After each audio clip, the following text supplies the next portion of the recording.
Olá, estamos começando mais uma mesa de debates aqui pela TVE Juiz de Fora e como já é de tradição, a seleção brasileira entra em campo e nós aqui na mesa de debate já preparamos o nosso time também de seleção para discutir sobre a atuação da nossa seleção em campo, também sobre todo o Mundial nesta terça-feira, 8 de julho de 2014.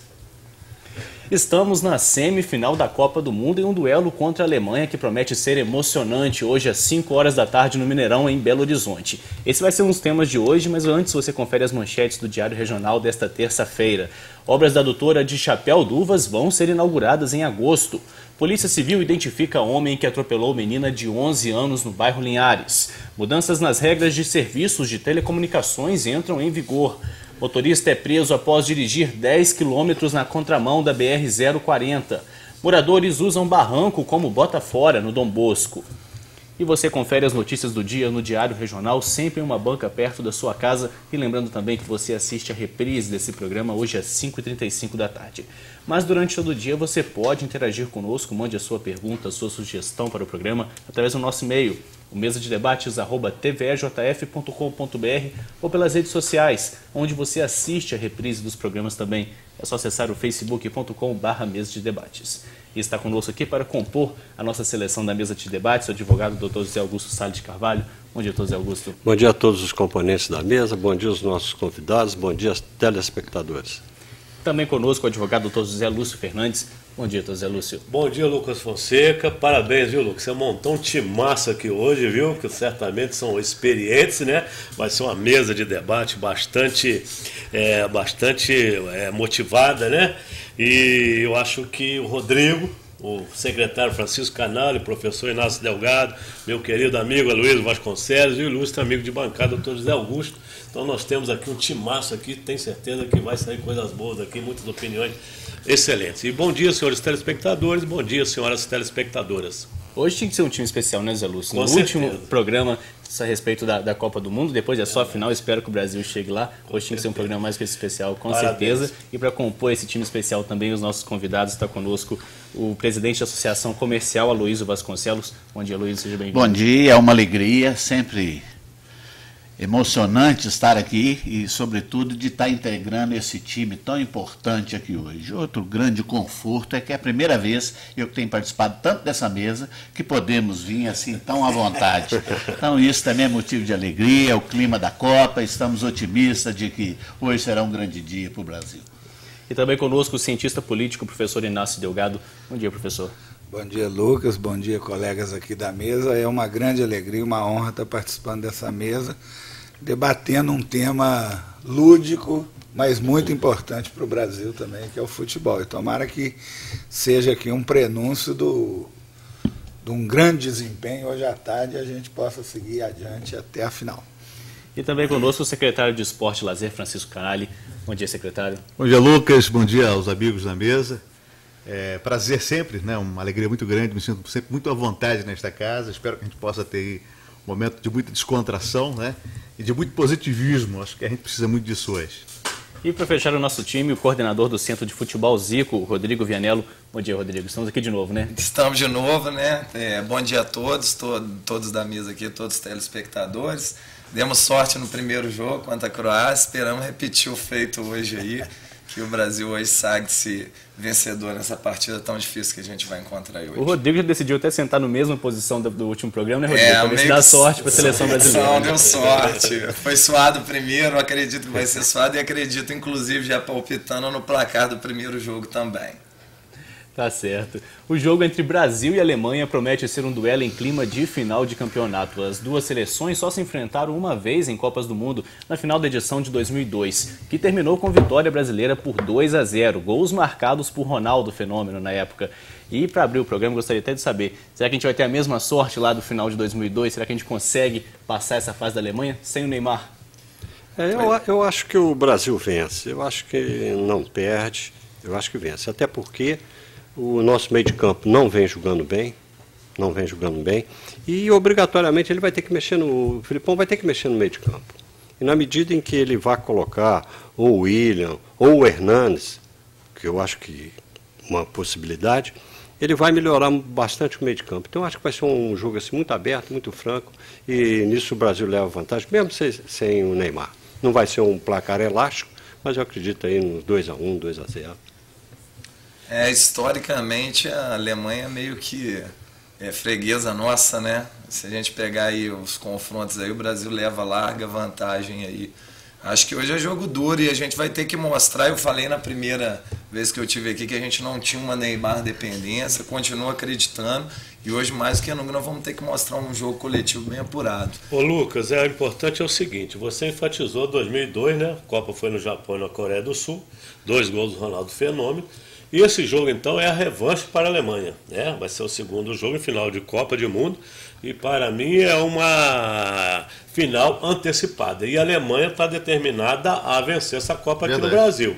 Então é no território brasileiro, entendeu? São 200 milhões de torcedores para o Brasil e nós estamos a 180 minutos de colocar a mão na taça, né? Sem contar a prorrogação, sem se Deus quiser, não vai existir. Espero que não tenha. E como enfatizou o ilustre colega Zé Augusto, vai ser um jogo duríssimo. Eu creio que vai ser 1-0. E evidentemente que entra muito questão de emoção. Vamos ver como vai se comportar a seleção com a ausência do Neymar, que é a principal estrela do nosso time, né?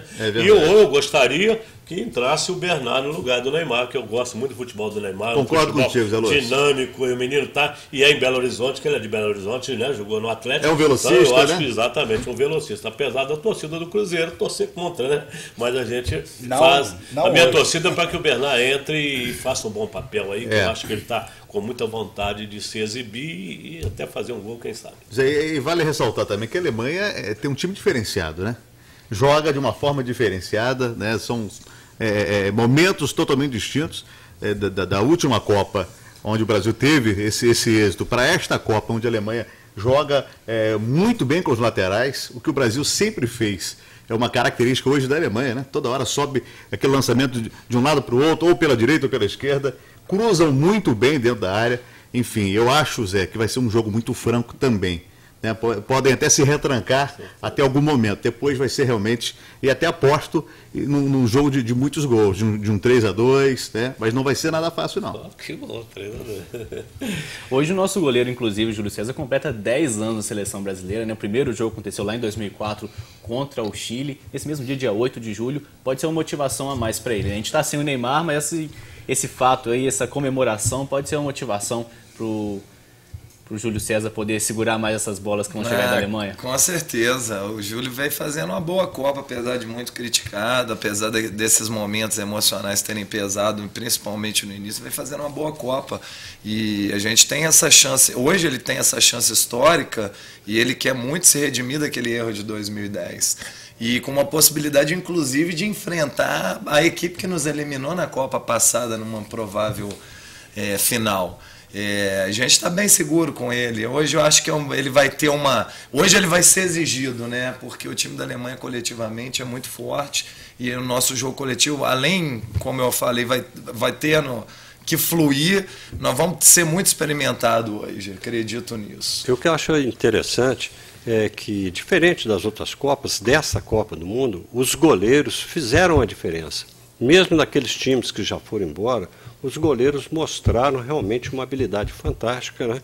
Exceto o Russo, né? Que fez uma diferença. Tudo bem, um outro, mas eu não estou dizendo todos, alguns. Né? Eu acho que os goleiros fizeram uma grande diferença nessa Copa. O Zé Augusto também não deve se esquecer que já está quase fazendo, porque em 1950 a final foi no dia 16 de julho, né? Então quase 64 anos daquela tragédia que ocorreu no Maracanã, Brasil e Uruguai, né? 2-1.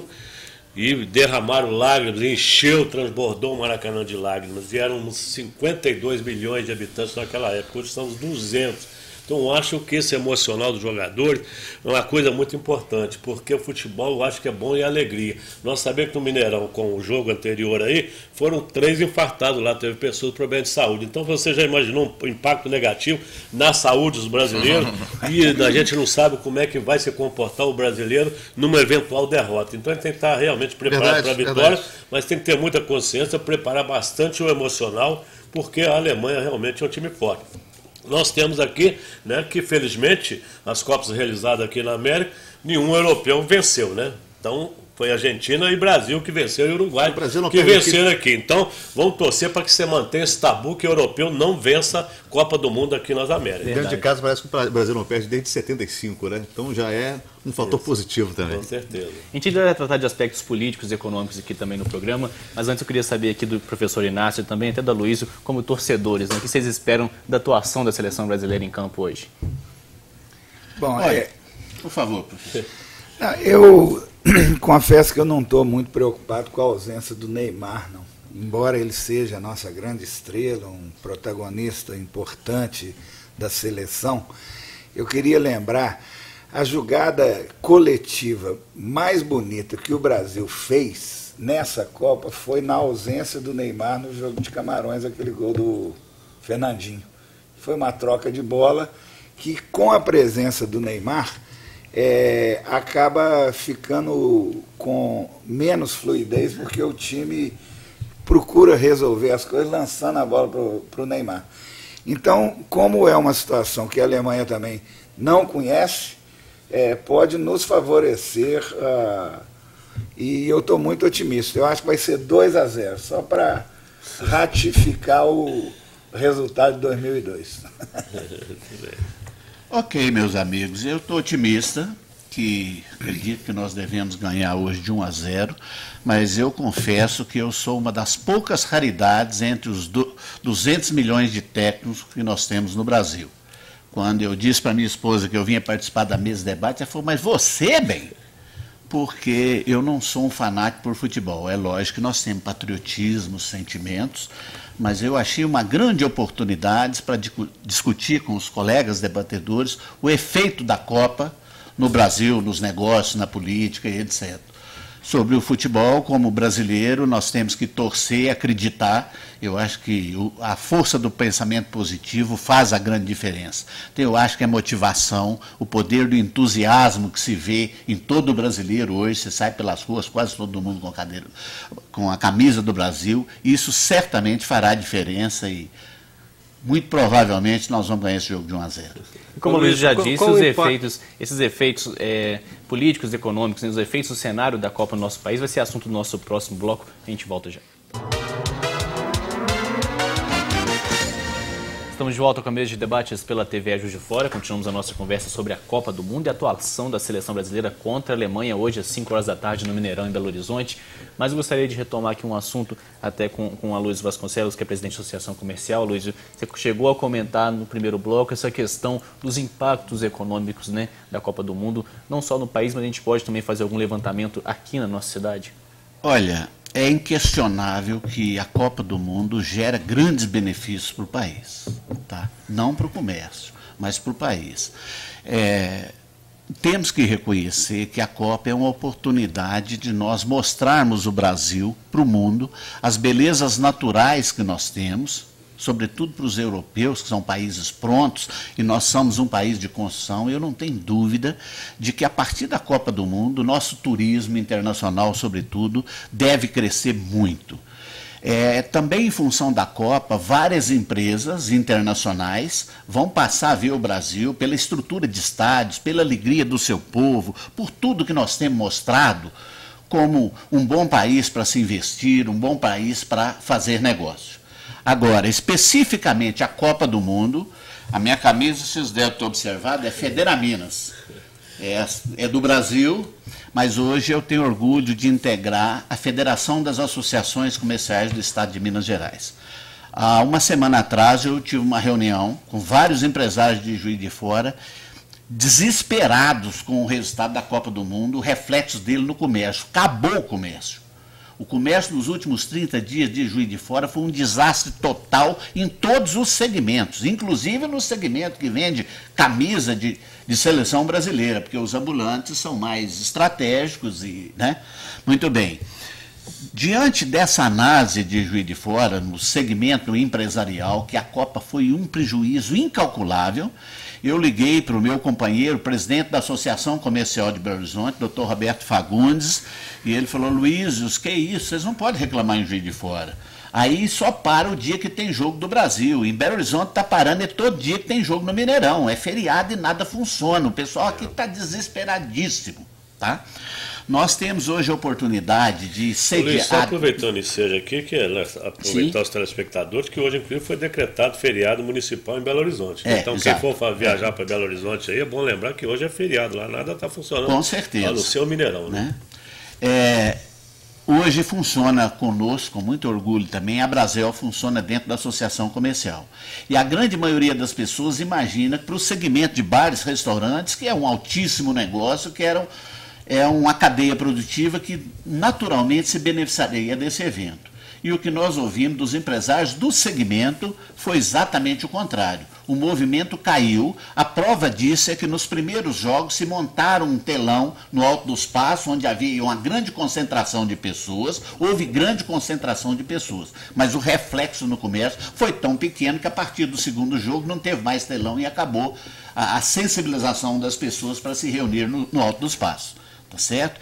Então, os efeitos são muito positivos, o benefício para o turismo, para mostrar o nosso país, para o orgulho do povo brasileiro, eu acho que é sensacional. Mas para o comércio, de um modo geral, se a Copa fosse anual, nós tínhamos que parar com ela. Ô Luiz, mas eu acho que tem uma causa importante isso aqui. A gente sabe que a FIFA é que está mandando. A 2 km de cada estádio, no rádio de 2 km, é a FIFA que manda. Vocês podem notar que no estádio não tem sequer polícia militar, não tem ninguém, os policiais ficam 2 km para fora, 2 km para dentro ali, só tem agente de segurança da FIFA. E o problema é que você falou, a FIFA vendeu os ingressos caríssimos, e esse dinheiro já caiu na Europa, nos cofres dela na Suíça, não ficou aqui no Brasil, não circulou aqui no Brasil. E a FIFA contratou dezenas de milhares de voluntários, que eu achei um absurdo, que eu escrevi uma matéria sobre a Lei Geral da Copa, e comentei isso com o Léo de Oliveira na Rádio Globo. Como que a FIFA fez um negócio desse, o nosso Congresso Nacional permitiu a aprovação dessa Lei Geral da Copa com dezenas de voluntários, sem receber apenas um lanche, tá certo? E transporte, nada mais, poderia ser contratado aí como trabalhador temporário, esse pagaria e gastaria no comércio, então a renda toda levou para a Suíça, não deixou circular esse dinheiro, por isso que vocês não venderam o que era esperado, porque o dinheiro não circulou, a FIFA levou tudo para a Europa, entendeu? E esses voluntários também não estão ganhando nada, é um absurdo, normalmente trabalho voluntário para entidade filantrópica, beneficente, entendeu? Uma coisa, a FIFA então contratou pessoas e eles admitiram isso, então cadê o dinheiro? Poderia pagar, contratar como trabalho temporário, olha, seria aí milhões de reais que estariam sendo gastos. Nós observamos muito na prática, doutor Zé Lúcio, o que tem acontecido, e os senhores podem observar, a Copa é um evento que tem uma importância muito grande no relacionamento familiar. Se você observar, quase todas as famílias estão se reunindo para ver o jogo da Copa do Mundo, mas em casa, tá certo? O aumento da venda de cerveja é inquestionável, mas isso é um item no supermercado, tá certo? Até com uma tributação exageradíssima e com uma rentabilidade relativamente pequena, né? Então, o efeito Copa na nossa economia do Brasil, os senhores podem estar certos, depois que terminar a Copa, nós vamos ter que pagar essa conta, porque o prejuízo é incalculável. Mas me permita só uma reflexão aqui, a gente tem, assim, eu entendo, a gente entende, mas não dá para todos os segmentos lucrarem sempre. E esse evento é uma vez a cada 4 anos e no nosso país há 64 anos. Quer dizer, tudo bem que a gente tem que pagar isso. E obviamente o empregador e todos os segmentos que empregam pessoas nesse sentido vão sofrer e a gente vai pagar por isso. Agora, será que o pessoal não se preparou para esse provável fracasso? Olha, na verdade, a expectativa das pessoas é que a Copa do Mundo ia gerar um movimento espetacular no comércio, porque nós estamos recebendo turistas do mundo inteiro que estão girando o Brasil, acompanhando as suas seleções, quer dizer, a venda de combustível aumentou e a venda de cerveja aumentou. E isso nós pesquisamos, sobretudo, as cidades que têm sediado a Copa, que têm sediado Copa do Mundo, têm tido um prejuízo enorme em função dos feriados que se tornam necessários para que aconteçam os jogos sem maiores congestionamentos e complicações. As que não sediam, como é o caso de Juiz de Fora, e 432 municípios que nós temos informações, que é da nossa Federaminas, que é a Federação das Associações Comerciais do Estado de Minas, quer dizer, nós dispensamos o trabalho. Hoje, em Juiz de Fora, a grande maioria das pessoas está trabalhando até às 14 horas, né? O jogo é às 17. Isso não não só no comércio, na indústria, na área de serviço, em todos os segmentos. Gente, isso não é de graça, isso tem um preço.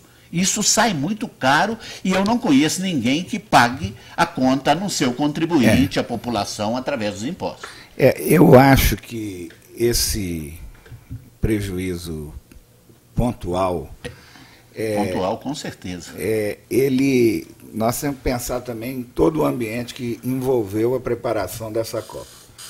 Quando em 2007 o Brasil foi, né, agraciado com a escolha como sede da Copa do Mundo, houve uma satisfação generalizada no país, por parte de governantes da esfera federal, estadual, municipal, porque abria-se ali uma janela de oportunidade, não só assim para a movimentação aqui e ali do comércio, mas para a gente fazer realmente uma remodelagem da maneira até como o Brasil é visto no exterior. Sim, e permitiu o ingresso de recursos que não vêm, né? O Brasil, você conversava com um estrangeiro em qualquer lugar fora do país, o Brasil é um país perigoso para turista, o Brasil é um país... Nós temos um potencial turístico enorme que a Copa e depois a Olimpíada abriu...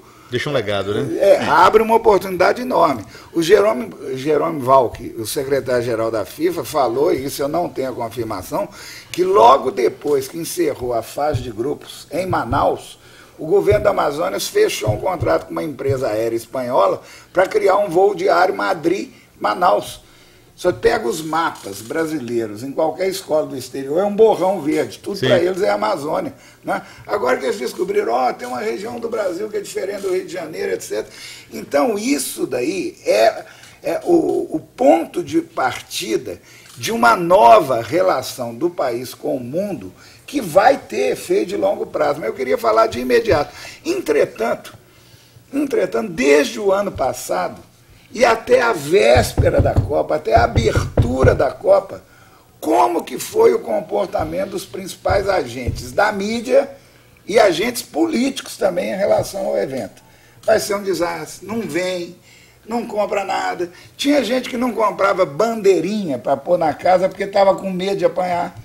É ou não é? Verdade. Quer ver aquelas coisas nas ruas que a gente via para tudo quanto é lado. Então, na verdade, o envolvimento das pessoas com a Copa intensamente começou quando se percebeu, depois da abertura, que estava tudo funcionando, que não tinha problema nenhum, que aquilo era um pânico artificialmente gerado e que teve um impacto econômico. Aí, meu filho, você não comprou a camisa antes da Copa, no meio da Copa você vai comprar a camisa, você compra ali no camelô, né? Você compra ali no camelô. Então, o que eu estou dizendo é o seguinte, existe uma responsabilidade que nós temos que ter, todos os agentes políticos de comunicação, com um projeto que é nacional. Verdade. Existe uma lei, uma matriz de responsabilidade da Copa que foi assinada por prefeitos, governadores, cada um com a responsabilidade de cada parte das ações que seriam feitas com a Copa, e essas mesmas pessoas estavam depois falando, não, vai dar tudo errado, como se a responsabilidade se concentrasse em apenas um ente federativo e desmobilizando a população brasileira para o próprio evento e diminuindo o que poderia ser o ganho com a vinda de turistas. Porque, mal ou bem, são 6,2 bilhões de dólares que vão ser depositados na economia brasileira. É quase o custo dos estádios, que foi, né?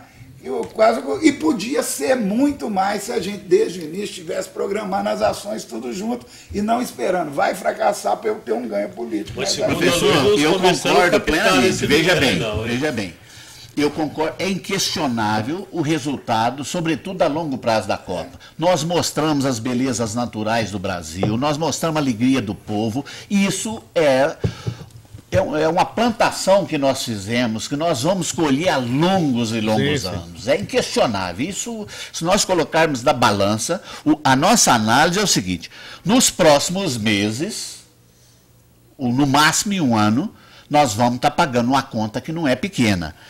Eu não tenho dúvida de que esse retorno volta multiplicado por 100 ao longo dos próximos 20 ou 30 anos. Mas no próximo ano a conta vai chegar para todos nós que somos contribuintes. Pode ter certeza disso. E nós vamos para um breve intervalo. Na volta continuamos a nossa conversa sobre a Copa do Mundo no Brasil. Não sai daí, a gente volta já.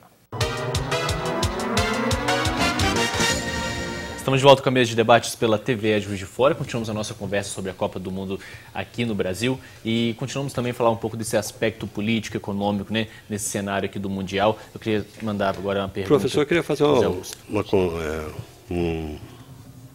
uma questão, professor, tanto para ele e para o Aloysio. Eu gosto de futebol, eu acho que todos os brasileiros iam incorporar o futebol, isso eu não tenho dúvida. E nós demos um exemplo de boa recepção. Estamos fazendo um papel importante realmente para o mundo inteiro. Eu só acho, professor, que o gasto foi muito alto. O senhor está dizendo aí, só vão recuperar tanto tempo. Mas só que nós temos muitas prioridades básicas mesmo, de saúde, de educação, de segurança, e que passou-se por cima disso. Isso já vem ocorrendo ao longo dos anos, não é este o governo. São vários governos que vêm ocorrendo isso.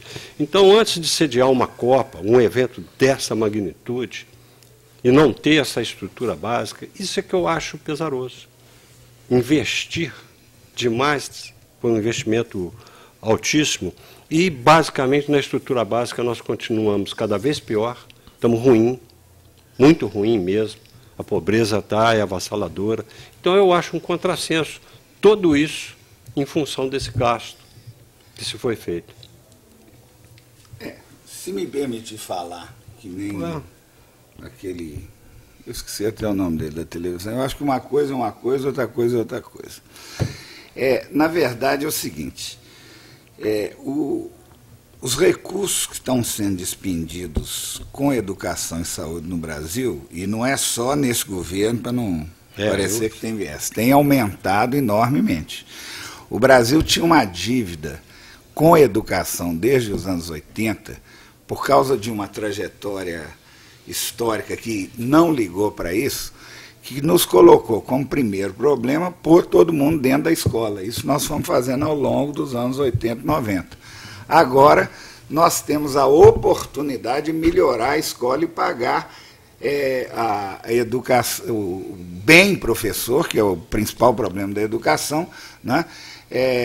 Numa perspectiva de resolver esse problema a curto prazo, com os recursos que virão do pré-sal e já de olho no que o país está vivendo agora, que é uma transição demográfica importante. Na década de 20, o Brasil passa a ter uma população jovem muito mais reduzida. Então, isso está no horizonte a solução. Agora, o dinheiro da Copa tem dois tipos de recurso. Um é o recurso, alguns casos, como é o caso do Mineirão, como é o caso do Estádio de Brasília, como é o caso da Arena de Manaus. Tá? Esses aí envolveram recursos orçamentários, que supostamente vão ser recuperados com a utilização do estádio por parte das concessionárias que o pegaram. Os outros são recursos do BNDES emprestados para agentes privados com a estrutura de financiamento que o BNDES tem. Então, assim, tratava-se de uma renovação das nossas praças esportivas que foram construídas nos anos 60 e 70 e estão envelhecidas e não permitem que um produto como o nosso futebol, que é o sexto do mundo em rentabilidade, podia ser o segundo ou o terceiro, tenham o impacto que tem na economia inglesa, por exemplo, que o esporte e turismo já é uma coisa que conta mais qualquer atividade industrial. E no Brasil isso é possível a gente ter isso como um produto rentável. Então é um investimento que vai ter impacto no longo prazo, acompanhado de reformas até na estrutura do futebol, que permitam a esse público que hoje foi na Copa, né, e que encheu o estádio, começa a falar, pô, eu vou também no estádio. Professor, eu concordo, eu acho que o investimento, se nós somarmos o investimento investido na Copa, ele vai levar longos anos para retornar. Mas se nós computarmos o custo, como o de hoje, nos grandes centros onde tem jogo da Copa hoje, que é um feriado, quanto é que custa isso para o país? Alguém paga essa conta? Não, essa é uma outra questão. Quem assume fazer uma Copa do Mundo, está fazendo um investimento pensando no longo prazo. Que ela tem um custo imediato é inevitável para alguns segmentos, para outros não. Eu estava lendo uma reportagem no Rio de Janeiro que alguns setores de bares e restaurantes perderam muito, outros não, né? Outros que estão assim, fora da área da FIFA, mas logo ali perto, tiveram um ganho muito grande. Então essa contabilidade vai ter que ser feita ali com pente fino. Mas o que eu estou querendo sugerir é o seguinte: o investimento na montagem de uma infraestrutura para um produto como é o nosso futebol e para melhorar, ainda que não tenha sido feito plenamente, porque o Canalha é secretário de Estado de governo aqui, ele sabe como é que é no Brasil essa coisa de construir. Você entra na licitação com um projeto básico, que não tem nada a ver com o projeto técnico que vem depois. No meio do caminho o TCU fala, não, houve superfaturamento, porque na realidade o projeto básico não é um projeto para valer. Aí o TCU manda parar a obra, e na legislação brasileira, que é muito ciosa, assim, porque ela foi criada, a Lei 866, depois do episódio dos anões do orçamento, né? Ela ficou rígida demais. Ao invés de você criar uma comissão do governo, do Estado ou da sociedade para dar continuidade à obra, para-se a obra. Quer dizer, você pega a legislação inglesa, na hora que tem uma coisa dessa, o governo vai lá, nomeia um interventor para dar continuidade à obra. Qual que é o problema maior? A obra parar ou a obra continuar e depois você punir quem alguém eventualmente fez uma falcatrua? E aqui no Brasil é assim. Não existe obra que não tenha acusação de superfaturamento, não existe obra que não atrase. Porque a nossa legislação, ela parte do suposto que todo mundo vai agir desonestamente. E ela faz uma distinção entre o momento da licitação e o momento da execução, que sempre tem acusação de superfaturamento. E não tem um governante que não tem essa acusação nas costas. Né? Professor, e outra questão é o seguinte, então, eu acho que foi ouvido muito meio político, e o meio político decidiu a Copa, e não ouviram principalmente quem paga a conta nesse país, que é a classe empresarial. A classe empresarial não foi ouvida em momento nenhum para trazer a Copa para cá. Agora, os senhores não têm dúvida de que são os maiores pagadores dos prejuízos a curto prazo que a Copa vai estar gerando. Eu queria estender esse assunto aqui para o nosso secretário de Esporte e Lazer, né, Francisco Canalha. Canalha, na sua opinião, né, o cenário, né, que panorama que a gente já está aí já na última semana da Copa do Mundo, qual que é o legado que esse evento deixa de verdade, de fato, para o nosso país, inclusive, se pode, atingir também a nossa cidade? Que deixa um legado, eu não tenho dúvida disso, né? Conforme o professor bem destacou, os próximos anos vão contar essa história, isso certamente vai acontecer. Esse prejuízo das cidades sedes, né, principalmente em relação ao comércio, isso nos assusta um pouco, né? Até porque a previsão não era essa. Até mesmo os grandes empresários, a gente acompanhou isso em diversos setores de comunicação, as entrevistas, onde a maioria tinha um otimismo muito grande. Vamos ganhar dinheiro. Todo mundo vai ganhar muito dinheiro. Nesse país é assim, quando se faz um investimento, né, e se tem algum prejuízo, naturalmente aquele setor fica abalado. Mas eu compreendo também que, com o passar, né, com os próximos anos, esse legado vai contar essa história de um país mostrando a sua nova estruturação esportiva. Isso é fato, né? Nós tínhamos estádios jogados aos pedacinhos aí do que sobrou, né? Caindo. Do que sobrou dos grandes eventos, porque neste país também é uma cultura, usa e nunca se faz uma manutenção, né, programada para que a gente continue tendo essa ferramenta de excelência. Então hoje nós temos e estamos mostrando para o mundo os melhores estádios do mundo, né, totalmente equipados, modernos, estádios que não só receberão jogos, partidas, torneios, campeonatos, copas importantes, como se tornaram arenas, né? Arenas de eventos. E o Brasil se torna atrativo hoje na América do Sul, né? E a gente pode afirmar como o principal país da América do Sul para os grandes eventos mundiais através dessas arenas também. E a questão do turismo, né? Acho que é inevitável que o mundo esteja conhecendo melhor. Ontem eu ainda ouvi um comentário muito interessante de uma pessoa que é apaixonada por futebol, e apaixonado também, né, pela seleção brasileira, e principalmente na era Pelé, o início da vida, acompanhou o início da vida do Pelé na seleção, e afirmava o seguinte: o Brasil não foi descoberto em 1500, e sim quando foi campeão com o Pelé, que mostrou para o mundo todo que existia um Brasil diferenciado. E eu acho que essa Copa resgata um pouco disso também, mostrando que existe um país com estados e jeitos diferenciados, né? A sua forma típica de alimentação de cada estado, de cada cidade, enfim. Ainda não se conhece tão bem o Brasil como é o Brasil, né? Uma Amazônia diferenciada, conforme o professor bem citou agora, uma linha direto para a Espanha, né? Quando que se imaginaria isso, né? E, consequentemente, essa mesma Amazônia vai ter um upgrade através do seu novo estádio, né? Eu conversava com uma pessoa do setor religioso que falava que na Amazônia tem uma característica muito grande de eventos religiosos em grandes cenários. E esse estádio, que se torna uma grande arena, será aproveitado também para esses grandes eventos. Enfim, eu acho que existe um prejuízo natural, né?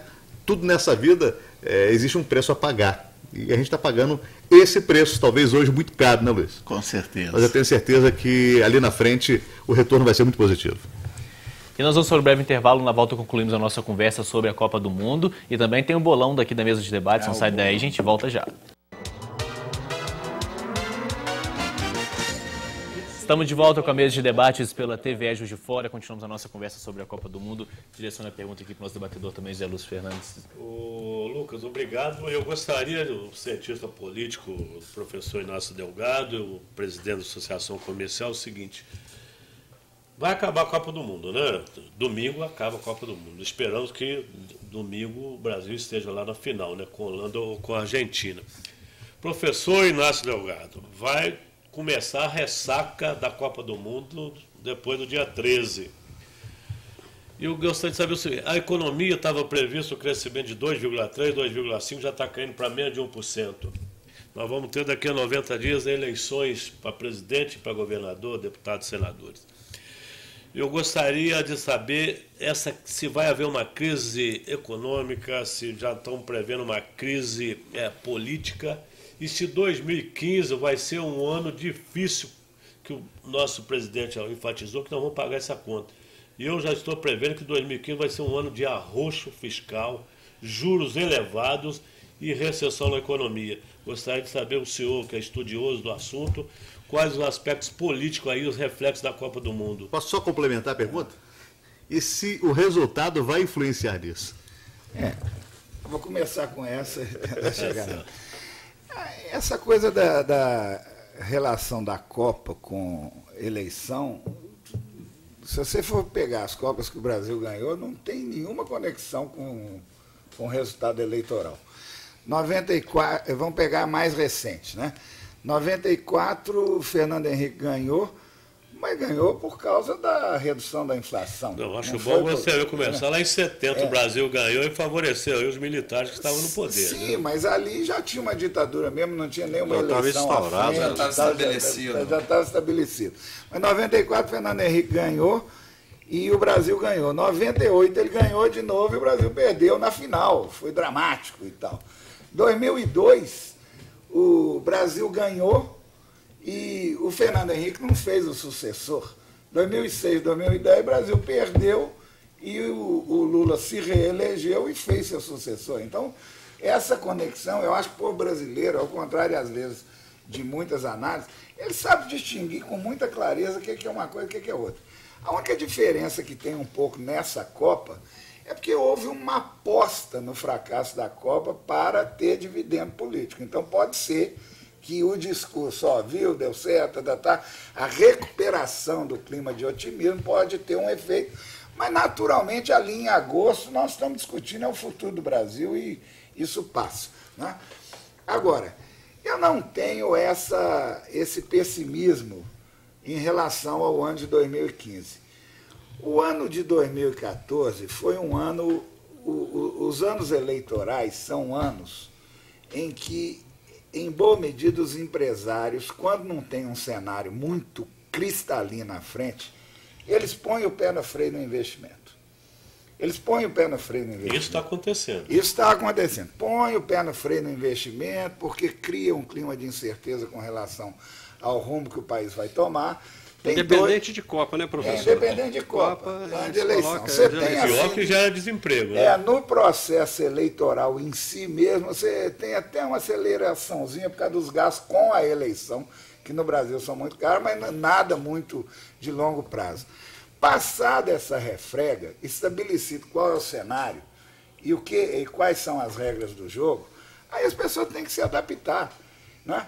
E no Brasil tem várias coisas muito favoráveis para que o investimento retome. Vocês estão lembrados que há 2 anos atrás o dólar era R$ 1,50? Hoje ele está em R$ 2,30. Aquele dilema do câmbio que continua grave, no Brasil diminuiu. Você tem uma taxa de juros um pouquinho mais civilizada, apesar de ser muito grande, né? E a nossa situação fiscal não é a que se apregoa.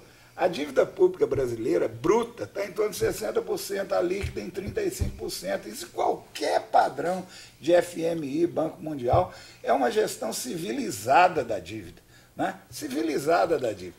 A questão é que realmente a economia funciona, os mercados são muito histéricos, né? Eles funcionam muito abaixo de expectativa. À medida em que, em função do processo eleitoral, há um campo na sociedade brasileira que está alarmando o cenário e avisando que a coisa vai ficar ruim, você reduz a expectativa. Na hora que a coisa baixa, passa a eleição, qualquer que seja o resultado, eu tenho a impressão que as condições macroeconômicas brasileiras estruturais são favoráveis para uma retomada. Agora, vamos considerar o seguinte, o Brasil nunca vai ter taxas de crescimento chinesas. Comparar o Brasil com a China é uma bobagem. É uma bobagem. A China é um país que completou a transição rural urbana, que não completou a transição rural urbana, que é uma coisa que envolve muito investimento, muito crescimento. O Brasil já completou, nós temos 80% da população na cidade. Então, esse impulso acarretado pela transição não tem mais. A nossa taxa de crescimento ela vai ser sempre equivalente ao dos países desenvolvidos, não a de China e Índia, que estão fazendo o que o Brasil fez entre 1950 e 1980. Professor Inácio, professor, nós somos movidos pelo otimismo, nós empresários temos que viver do otimismo. Mas a grande realidade é que, em função das eleições e em função da Copa do Mundo, vários aumentos estão sendo segurados, evidentemente, como acontece em qualquer eleição, né? Recentemente, nós tivemos uma reunião com algumas pessoas, doutores do setor energético. Não tenham dúvida, depois da eleição, nós vamos ter tarifas energéticas disparadas e assim vários outros itens, tá certo? Então, eu não tenho dúvida nenhuma de que, nos próximos anos, nós que estamos aqui, vamos pagar uma conta altíssima, mas também não tenho dúvida que nossos filhos e nossos netos colherão muitos, mas muitos e muitos e muitos frutos ao longo dos anos, com a visibilidade que a Copa proporcionou ao Brasil. Luiz, nós vamos estar atraindo novos investimentos, com certeza, porque o mundo viu o que é o Brasil, está encantado com o Brasil, e isso reflete em novos investimentos para o país. Certo? A preocupação é final de 2014 e 2015, de repente, até o meio do ano. Com certeza será um período difícil, isso é a avaliação que temos feito. A gente está no nosso último minuto aqui do programa, mas eu não queria deixar de ressaltar aqui do ponto de vista esportivo do Rodrigo, até a respeito dessa questão dos investimentos na Copa. Eu já queria que você falasse também o seu resultado que você acha para esse jogo de hoje aqui, para o nosso bolão da mesa. Né, sim, rapidamente aqui a gente debateu sobre essa questão da estrutura esportiva no primeiro programa que eu participei, né? E só para deixar aqui, a gente é carente de recursos em muitos outros segmentos que são tão essenciais. Mas e o esporte? Aonde que ele fica? O secretário pode dizer aqui o que ele tem de recurso e o que ele consegue para poder ampliar, melhorar as praças esportivas. O esporte também faz parte da educação, o esporte também faz parte da cultura do povo brasileiro. Placar hoje 3-1. Obrigado. 3-1, Rodrigo. O professor Inácio já tinha dado o placar dele, 2-0. Aloysio, 1-0. Brasil, 2-1. 2-1. Canalha. 3-2. 2-0. Repetir 2002. 2-0. Eu acho que fica no 1-0 também. E vamos esperar para poder comemorar essa vitória do Brasil e chegar até a final, né? Falando em comemoração, gostaria de mandar um abraço aqui para o nosso gerente de programação da TVE, o Marco Bagno, que ontem completou aniversário, sempre está aqui conosco trabalhando por trás das câmeras, mas colocando esse programa no ar aqui com muita presteza. Parabéns. E a mesa de debate se encerra aqui. Agradeço mais uma vez a presença dos nossos convidados de hoje e obrigado também pela sua companhia. Lembrando que você assiste a reprise desse programa hoje às 5h35 da tarde. A bola já vai estar em campo, mas durante o intervalo dá um pulinho aqui para poder pensar um pouquinho a respeito de toda essa atuação da seleção brasileira e também o que está acontecendo na Copa do Mundo. Hoje também não tem o Jornal da TVE às 6h30 da noite, mas voltamos amanhã ao vivo, sempre levando a você os assuntos mais discutidos em Juiz de Fora e região. Uma ótima tarde para você, vamos torcer para o Brasil e até amanhã.